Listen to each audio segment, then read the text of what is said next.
The government said that the problem wasn't actually the facility, but actually about the system. Facilities are also one of the determining factors whether a system can run well and correctly. It would be useless if an education system is designed as well as possible, but the people who play a role in the realm are not ready to run the system due to inadequate facilities. We anticipate the curriculum's education systems, but we can see a big difference between schools with good facilities and schools without good facilities. Isn't it a question that many times the system change is enforced, but there are still many schools that have not been able to do it? They said students in remote area can win because the teacher doesn't even know what to discuss because of the curriculums. As we know, teachers cannot discuss or have difficulty conveying materials for competitions because of the obvious differences in facilities. Back to the existing facilities, the limitations of these facilities cause the insight of the teachers are not broad. The government teams also mentioned that achievement is always about winning any competitions, while achievement is not just about winning the topics of competitions. Mastering in subjects and having a good point at it is also an achievement. Developing yourself at school is also an achievement and prestations. This is not only about the competition. Achievement can be at school does not rotate only by winning competition, etc. They said the budgeting that exists, that we are supposedly giving better facilities of education just to make a better trainings of trainers to make people understand the new curricula. Budgeting regarding training for understanding the new curricula cannot be implemented, ladies and gentlemen, easily because there are so many priorities that must be completed by the state. This change that requires training for the new curricula causes students who have difficulty in adapting to the new curriculums again. Instead of understanding the current learning, they have to understand the new curriculums and adapt again. This makes learning stagnant, ladies and gentlemen. In addition to teachers who are starting to enter old age, will be very difficult to understand the new curricula again. When the school have been budgeting for facilities used to develop existing curriculum rather than having to hold training for the new curricula. The government bringing about his past experience but misconceptions that happened to his teacher due to the wrong information listed of the textbooks.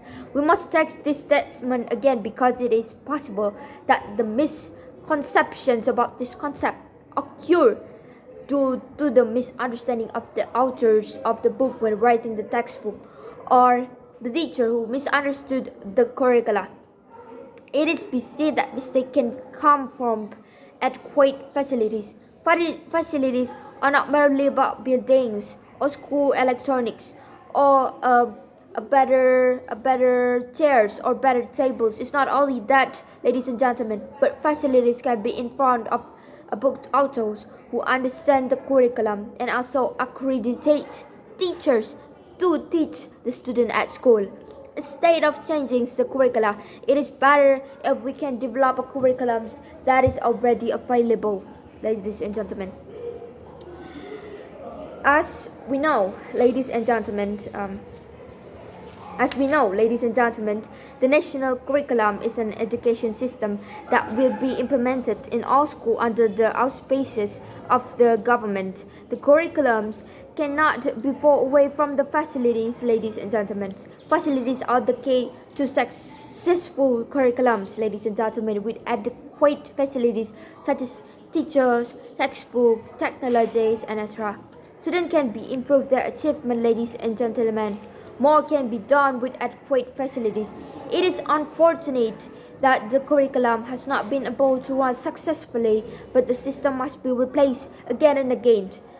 Indonesia has repeatedly experienced curriculum changes for many times, like more than 5 times, and has not changed anything.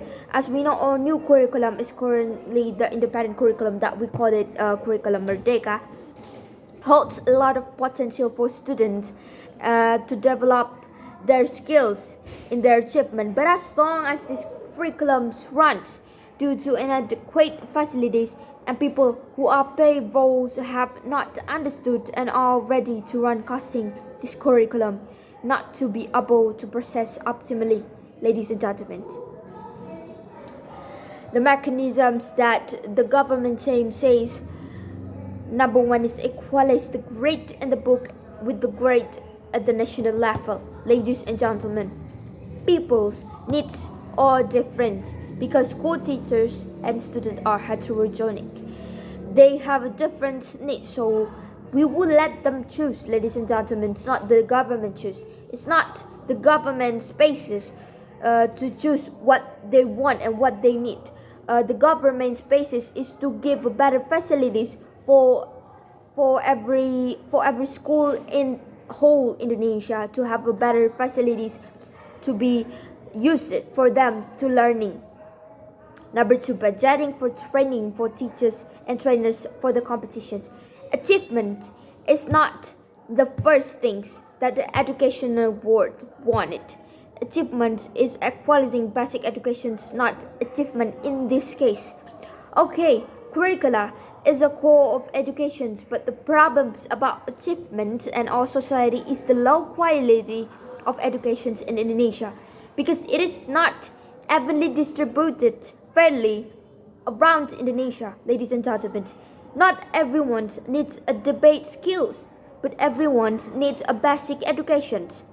Basic education is the first thing that what we need because that was the key how we can develop our prestations or achievements in education world.